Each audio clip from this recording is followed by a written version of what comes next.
Well, it looks like China is not too happy about the tariffs. Too bad, so sad.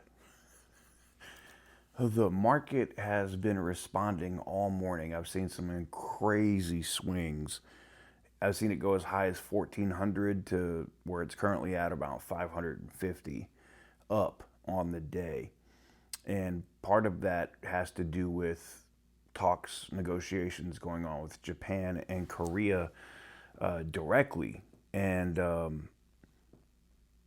China could be facing anywhere from 104 to 107% tariff.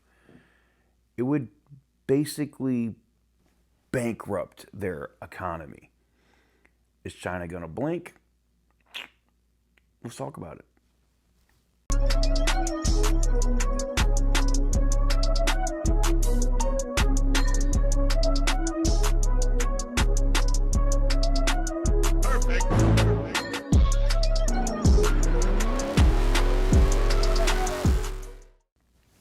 So guys, welcome on back to TK's Garage. We all know that China right now, in terms of the automotive market, is exporting more cars than any other country in the world. I'm talking BYD, Leap, Geely, Chery, GAC. Like there's so many different Chinese car companies that are pushing out vehicles. Even companies that didn't make cars before, like Xiaomi, who makes pretty decent cell phones. What we're seeing in the news today, though, is absolutely funny, but also ridiculous. I'm going to run this first clip here from Fox and Friends, and then we also have a clip from Maria Bartiromo as well. We'll get to towards the end as this is going down. I think we're going to end in positive territory today with the stock market. But I think a deal is going to have to be done by China. They're either going to have to capitulate or hold one of the biggest L's ever, or maybe they get into a shooting war or something. I don't know. But I think what the president is doing right now is trying to kind of put into check China from being able to do what it's been doing. And that's basically overtaking the automotive market worldwide. But without further ado, let me roll this clip. Let's talk tariffs. The trade battle between the U.S. and China is ramping up, with Beijing promising to fight to the end. That is really amping up. Yeah, that's scary sounding. And today on Capitol Hill, the U.S. Trade Representative is going to testify in defense of the tariffs that have rattled global markets going on the second week. Brooke Singman joins us now with all the details. Hey, Brooke. Hey guys, good morning. Jameson Greer will appear before the Senate Finance Committee today to defend Trump's tariffs. So he will say in prepared remarks, quote, "Our large and persistent trade deficit has been over 30 years in the making, and it will not be resolved overnight. But all of this is in the right direction. This adjustment may be challenging at times. It is a moment of drastic overdue change, but I am confident the American people will rise to the occasion as they have done before." Meanwhile, President Trump is threatening to impose a 50% tariff on imports from China starting tomorrow. That is, if Beijing fails to withdraw its 34% retaliatory tariffs by today. But China is not backing down. Its Commerce Ministry warning that, quote, "The U.S. threat to escalate tariffs on China is a mistake on top of a mistake and once again exposes the blackmailing nature of the U.S. China will never accept this. If the U.S. insists on its own way, China will fight to the end." If Trump follows through, the total cumulative tariff on China would be a staggering 104%. Despite the sharp sell-offs on Wall Street and global markets, President Trump, though, is calling for patience. And he's come up with a new name for tariff critics, posting on Truth Social, quote, "The United States has a chance to do something that should have been done decades ago. Don't be weak, don't be stupid, don't be a panikin," a new party based on weak and stupid people. Be strong, courageous, and patient, and greatness will be the result. Guys, back to you. Ever heard the word panicking before? It's an invention. Panic in. It's a combo of weak and stupid. Don't be one. So the Dow futures, thank you, Brooke. The Dow futures were up 700 points. There's a sense that maybe the president's looking to do a deal. And Scott Bessent indicated yesterday, hey, I am looking to do that. And I'm going to give Japan first dibs. They contacted us first. And then on top of that, the EU said, I have a great idea. Let's just make it zero tariffs. But the president said no to that. We've got too many other imbalances between cars and not taking our cows and our meat. We'll deal with that. But it shows things are going in the right direction. Maybe that's what the market thinks. Yeah, well, it's interesting, too. Yesterday, did you hear what he said about Iran? He has negotiations with Iran coming up this Saturday. That they have a high-level negotiation with Iran on a potential nuclear deal. Well, and yesterday, the markets finished flat simply because he finally sounded like he was open for a deal. Because there's been so much uncertainty ever since Liberation Day that people have been trying to figure out how big are the tariffs and how long are they going to last? Are they going to be just until we make a deal, or will they be permanent? Because some on the president's team have said they're going to be permanent. But Scott Bessent yesterday said essentially it's time for Monty Hall to make a deal. Watch this. I haven't seen anything from them, but Larry, I can tell you that there are 50, 60, maybe almost 70 countries now who have approached us. So it's going to be a busy April, May, maybe into June. And Japan is a very important military ally. They're a very important economic ally. And the U.S. has a lot of history with them. So I would expect that Japan's going to get priority just because they came forward very quickly, but it's going to be very busy. And if President Trump, again, gave himself maximum negotiating leverage, and just when he achieved the maximum leverage, he's willing to start talking. Well, that's going to be interesting because Japan and Israel yesterday, Benjamin Netanyahu says, follow my lead. I'm down to zero. It's going to could have cost us $34 billion. Roughly, we'll take a $34 billion hit if the 17% tariff level go into effect. But Japan, Vietnam, the EU, Cambodia, Italy individually, the UK, they're amongst the 70 countries that Bessent said have contacted us to do a deal. And if you see the market responding like this on the rumors of a deal, and then yesterday they erroneously thought that Kevin Hassett told us that he's entertaining a 60-day pause, and the market went back like 500 points for about 15 minutes, you could see how quickly everything would bounce back. And in the end, if people could see what Trump is doing now, he's holding out for the best deal possible, perhaps, even though the New York Post says in the editorial section, start doing a deal, Mr. President. He is staring them down Clint Eastwood style in order to get the maximum deal possible, knowing that China is the main focus, but he's gotten the world's attention to reconfigure trade. Everybody's paying attention now. Nobody can ignore it. I was down in Florida over the weekend. I saw the president, and he is single-minded. He is in no mood to cave on anything he's doing right now. The problem is for all the people who are terrified to look at their 401ks is they want to know, okay, so right now you can see the Dow futures are up 643. How far is it going to go back up, and how long is it going to take? I was at a town event down in South Florida over the weekend, and I met this guy, and he's a retired banker. And I asked him about the tariffs because at that event, everybody was talking about the tariffs because everybody's on a fixed income for the most part, and they were talking about how they're impacted. He said, you know, I'm on a pension, and the pension amount doesn't change. But I looked at my 401k, and I am so underwater now. And he had the look of a guy. He was probably in his 80s. He's hoping that this all works and it all comes back. And imagine if it does work and it comes back. Well, that would be great, but he's broke right now. In a huge way. Well, he probably has other money coming in, right? He's got pension Is he just money. relying on that? Okay. So, but Trump did say, we need to be strong, we need to be courageous, and we need to be patient. Just let him do his thing. And he said he's not considering the pause on tariffs because remember Bill Ackman, you were talking about that yesterday, said he should consider that 90-day timeout. Yeah. He said he's not going to do that. In fact, he's doubling down on China. China has these retaliatory tariffs, and he said if you don't get rid of those, then I'm going to tariff you another 50%. So that could be as much as 104%. Right. It's Tariff Tuesday. You know what Apple said? We're going to move a lot of our production to India. To India, right. That's exactly the hope. We got to pull the American companies out of that. Well, they should country. move it to the United States. So we will go to battle to the end. We will follow. We will see this all the way to its end. I know you will. See, there's a lot of stuff you don't know about China, and I know Maria will talk about that here in a minute. But, you know, Xi Jinping is not yes, he's president for life or whatever you want to call it, but he doesn't have the power that he once had.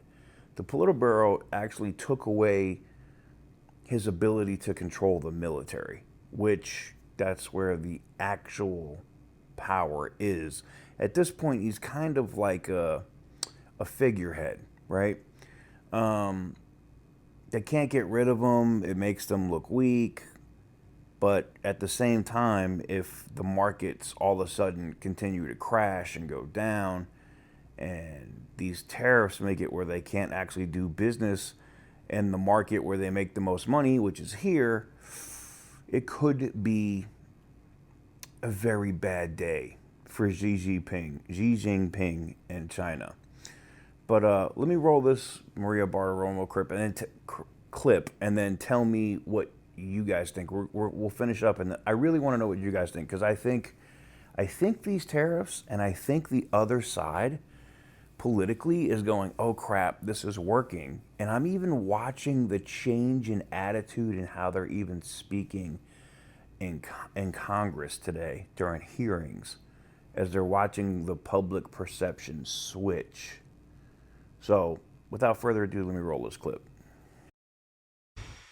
Against my statement, they put a 34% tariff on above what their ridiculous tariffs were already.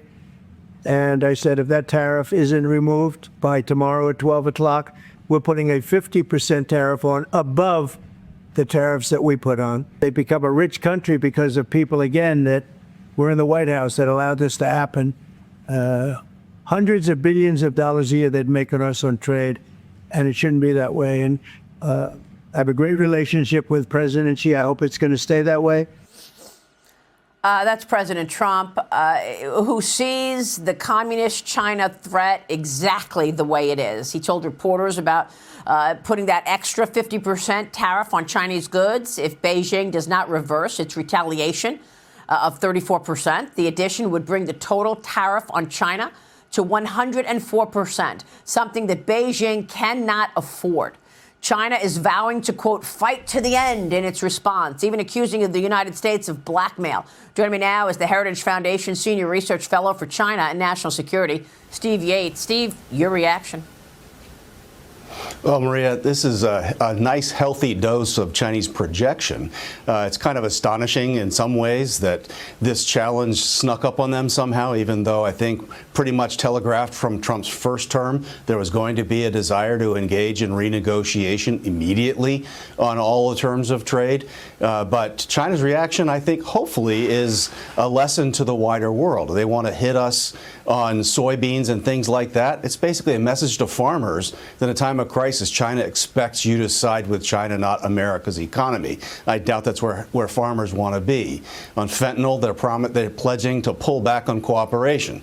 So they're saying they'd like to continue to poison Americans. Not exactly a great negotiating strategy. And they say they're going to pull back on Hollywood films. Well, who knows? Maybe that would finally free up Hollywood to do something pro-American and maybe tell the truth about China crushing Hong Kong and Tiananmen and all the goodness that they've missed.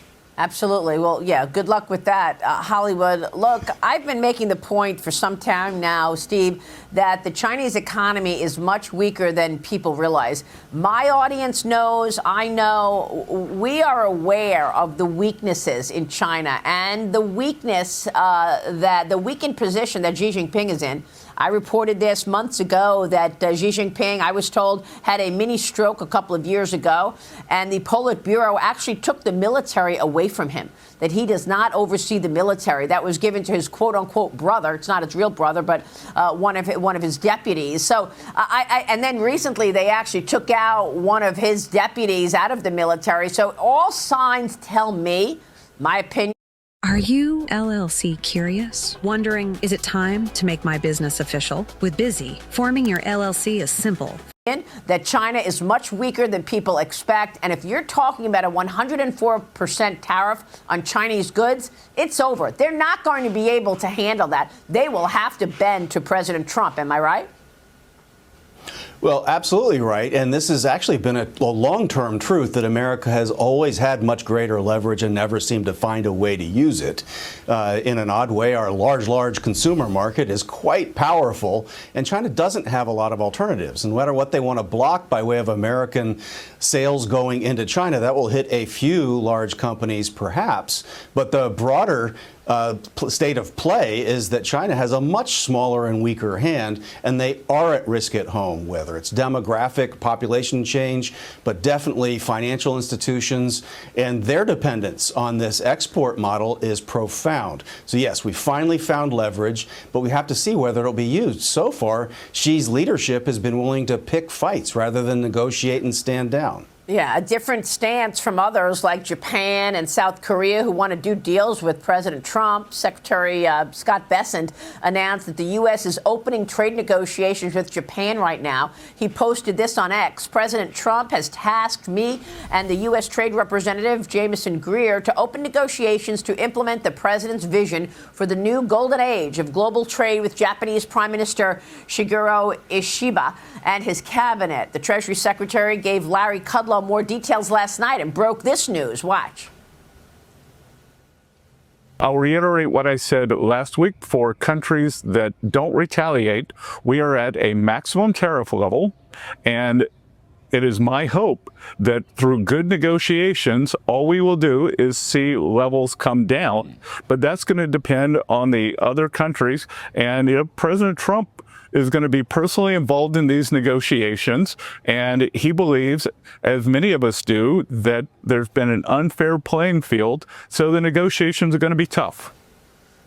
So, Steve, your thoughts on where this goes now, and are there other non-tariff issues that President Trump can counter coming from Beijing? Because we know that they've been, undermining America at every turn. Well, frankly, I think that Bessent might be the best Secretary of Treasury we've had in my lifetime, and he is the perfect person to articulate what this strategy is and to lead these kinds of negotiations.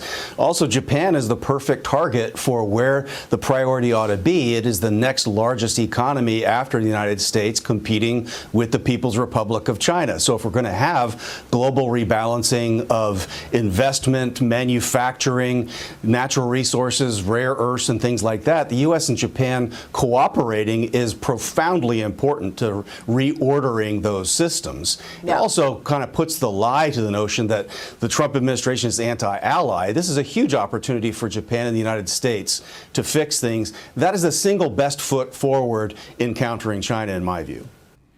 So, I mean, there you have it. I mean, you can't really say it any better than that, right? We have an earthquake right now. I'm literally feeling my house move. That's interesting. Okay, that's the first time I've had one of those. Awesome. That was weird. The whole house was doing this. Oof. Okay, that was definitely weird. Huh. Getting back to what was said with these experts on both different clips, I think the Treasury Secretary is right. I think a lot of the representatives and spokespeople that have been speaking for the president are correct. Even Greer, who is testifying in the Senate today, has been making good points all day. I got a separate video I got to make about Masto, who's my senator here in Nevada. She's a friggin' train wreck. But I think, at least on the Democrat side, they're going to have to learn how to message better, because just being anti whatever's going on, they just keep taking L's. Every time they're against something, and then they find out, oh, the public actually likes, and then they go away and they do something else, and they do something else. And their scapegoat of Elon Musk is about to be out of the government. He's not going to be doing anything with Doge, and then who are you going to blame things on? You're kind of SOL there. So it'll be interesting to see how this plays out. the biggest thing for me is the 104 to 107% tariffs will literally go into effect in the next 45 minutes. And it will be interesting to see how China responds before we get to end of business today. So I might not do another video about China today, but stay tuned. We might talk about it tomorrow. And it also depends on how the market reacts. Stellantis, separate video that I'll talk to you guys about, is also way down today. And it's not looking good on a lot of fronts, man, when it comes to this company. And I don't know if they're going to be able to turn it around. I know they're saying that they're going to help people with their, pricing and parts, but, the stock is down another 5% today, and we'll do a separate video on that, but I'm blown away. Anywho's, let me know what you guys think in the comment section down below. Do you think China caves? Because if China does cave, it could be the biggest stock market boom. And if you're buying in at a low rate, this is not financial advice. I'm just telling you what I'm doing. I'm buying up those blue chip stocks again, like I did during the pandemic. And I'm waiting for that massive upswing to come back. And that's going to be, it's like free money for me. This is what I'm doing. I'm not telling you to do that because this is not financial advice. I'm just telling you what I'm doing. Anywho's, let me know what you guys think in the comment section down below. Give the video a big thumbs up if you like what I do. Hit the subscribe button if you haven't already. And as always, stay petty, my friends. Guys, before we go, some more news just hit. The markets are going absolutely insane right now. I'm going to drop one more clip before we close out that I just saw, literally just breaking right now, talking about Japan and some of the deals that are going. Things are moving fast. The stock market rebounding a bit after a tumultuous day yesterday, now surging on hopes of reaching deals on tariffs. In Asia overnight, stocks also bounced back following days of heavy selling. Meanwhile, President Trump spoke with Japan's prime minister yesterday. Tokyo is sending a team to the U.S. for negotiations on trade. And joining us now is Kevin Hassett, director of the National Economic Council. You are the man of the hour, so we are going to try to get through as much as we can. Okay. I also understand from the White House press secretary, Caroline Leavitt, that the president had a call with South Korea today. She described it as a good call. Was it also the beginnings of a negotiation?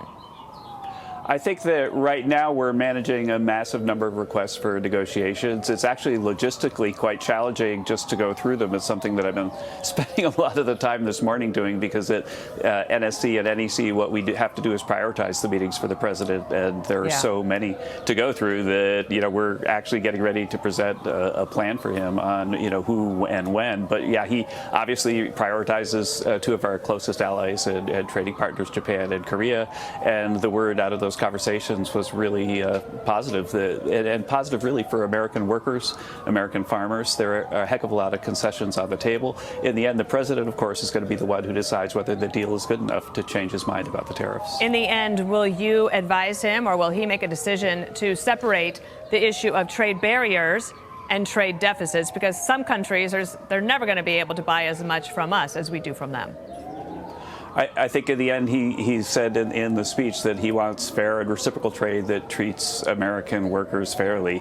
And that's in the end what I'm sure he's going to be weighing heavily when he decides on whether to accept the deal or not. But in the end, the president wrote the book, The Art of the Deal, and it's a great book. I really enjoyed the book, and it shows how to get great deals. And that's what he's doing right now for the American people. But to be clear, on trade deficits versus trade barriers, where do you come down?